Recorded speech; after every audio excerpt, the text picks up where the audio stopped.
आज स्वामी तुम्हाला म्हणत आहे की बाळांनो, तुमच्या वेदना, दुःख, अडचणी त्यांना सांगा ज्यांना तुमच्या या वेदनांविषयी तुमची खरोखरच काळजी लागेल. कधीही स्वतःला अति समजावत बसू नको. जे तुला वाटत आहे की हे मला सहन होत नाही, परंतु परिस्थितीमुळे मला सहन करावेच लागेल, हा चुकीचा भ्रम कधीही मनात ठेवू नको. या भ्रमातून बाहेर या.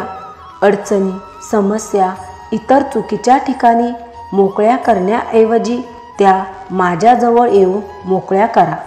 इथे तुमच्या भावनांचा आदर केला जाईल. अन्यथा या भावनांचा अनादर करायला बाकी इतर सर्वजण बसले आहेत. हे कलियुग आहे. इथे प्रत्येकाजवळ 2 रूप आहेत, 2 मन आहेत. तुम्हाला सांत्वन देणारी व्यक्ती तुमच्या पाठीमागे तुमचीच चेष्टा करत असते. म्हणून या जगात दुःखाचे गाठोडे योग्य जागीच उघडा. या गाठोड्यासाठी योग्य जागा म्हणजे स्वामी चरण. जर तुम्ही या गोष्टीशी सहमत असाल तर इमानदारीने स्वामी चरणी मी माझे सर्व दुःख अर्पण केले आहे असे तुमच्या मनाला सांगा.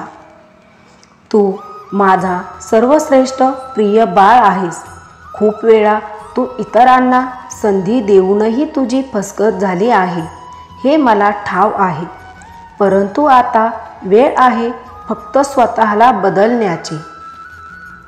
जिथे विश्वास उडाला त्या जागी प्रेमाने बघून या मनाच्या कोपऱ्यातून कायमचे दूर फेका. पण त्या जागी आता कधीच तुमचा मोलाचा हा किमती विश्वास टाकू नका आणि स्वतःला त्रास करून घेऊ नका. ज्यांच्यापर्यंत हा मोलाचा सुसंवाद पोहोचला आहे त्यांना आज या स्वामी आईला एक वचन लेखी स्वरूपात द्यायचे आहे. ते वचन असे आहे की स्वामी, आजपासून कुणामुळे या सुंदर देहाला आणि या मनाला मी त्रास करून घेणार नाही. मी नेहमी स्वतःचा विचार करेन व तुमच्या चरणी कायमस्वरूपी समर्पित राहील. जेव्हा आपले भक्त दुःखी असतात त्यावेळी आपल्या गुरूंच्या या स्वामी आईंच्या डोळ्यातून अश्रू वाहत असतात. या स्वामी आईंच्या डोळ्यातून जेव्हा अश्रू वाहत असतात तेव्हा आपण फक्त बघत असतो, कारण आपल्याला ते अश्रू कधीही दिसत नसतात. याला कारणीभूतही आपलेच कर्म असतात. हे कर्मभोग भोगल्याशिवाय पर्यायच नाही बाळा. परंतु कितीही कर्मफेरा वाईट असला तरीही असू दे, परंतु मी कायम तुझ्यासोबतच असेल हे कधीच विसरू नको. विश्वास ठेव, जिथे तुझी मर्यादा संपेल तिथे त्या क्षणापासून मी तुझ्या जागी उभा असेल.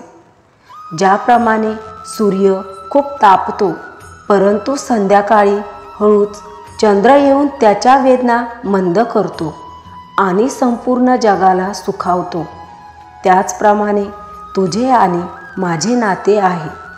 हा कर्माचा फेरा निघून गेल्यानंतर तुझ्या ओंजळीत इतकं सुख तुला येणार आहे की ते तुला घ्यायलाही जमणार नाही. त्यासाठी तुझी ओंजळ खूप कमी पडणार आहे. बाळा, मी माझ्या या दूतांना रोज काही चांगल्याच गोष्टींची शिकवण देण्यासाठी येतो. आजही मी तुम्हाला चिडून गैरवर्तन करू नका याबद्दल एक शिकवण देत आहे. जर तुम्हाला एक चांगला व्यक्ती बनायचे असेल तर ही शिकवण अंगीकृत करा. एखादी गोष्ट सुरळीत चालली असताना मध्येच एखादे विघ्न आले तर आपण चिडतो, रागावतो, काही वेळा संतापतो. हे स्वाभाविक आहे, कारण त्या कामात आलेली अडचण आपणास आवडत नाही. पण प्रत्येक गोष्ट निर्विघ्नपणे पार पडते का? रोजच्या आमटीत कधीतरी तिखट मीठ कमी पडतेच ना. भाताच्या घासाला चुकून गारेचा खडा लागतोच. मग असं घडलं म्हणून चिडण्यात काय अर्थ आहे? मुळात प्रत्येक गोष्ट बिनचूक व्हावी असे वाटणे गैर आहे, कारण प्रत्येक गोष्ट ही मुळी केवळ आपल्यामुळे घडत नसते, तर साध्या साध्या गोष्टीलाही अनेकांचे हातभार लागलेले असतात. चांगला आर्किटेक्ट, चांगला इंजिनियर, उत्कृष्ट साहित्य असूनही एखादी बांधलेली इमारत पत्त्याच्या बंगल्याप्रमाणे ढासळते. याला कारण काय हे शोधू गेले असता कामगारांचा हलगर्जीपणा, कंत्राटदारांची हातसफाई या गोष्टी उघड होतात. तर सांगायचे काय, कामात येणारे विघ्न, अडचण यामुळे आपण चिडू नये, मनाचे संतुलन घालवू नये. उलट आलेली अडचण पूर्णपणे समजून घ्या. शांतपणे त्यावर विचार करून कसलेही नुकसान होणार नाही किंवा नुकसान होणे अटळ असेल तर ते कमीत कमी कसे होईल ते पहा. असे केले तर उर्वरित काम पूर्ण तर होईलच, पण स्वप्नपूर्तीचे समाधानही वाटेल. आपण चिडलो तर नेमके काय होतो याचा आपण कधी गांभीर्याने विचार करतो का? नापास झाल्यामुळे घरात आई वडील चिडल्याने अनेक विद्यार्थ्यांनी आत्महत्या केल्याचे आपल्या वाचनात असेलच. अशी एखादी दुःखद घटना, चांगली की वाईट, मुळात आपला मुलगा किंवा मुलगी नापास झाली म्हणून चिडणे हेच गैर आहे. कारण कोणत्याही विद्यार्थ्याला आपण नापास व्हावे असे कधीच वाटत नसते, पण एकतर त्याला तो अभ्यासच जड जात असतो किंवा त्याची पास व्हायची मानसिक इच्छाच राहिलेली नसते. आता हे चूक की बरोबर हे तुम्हीच विचार करून ठरवा. चिडणे हा माणसाचा स्थायी भाव आहे. न चिडणारा माणूस तसा विरळाच.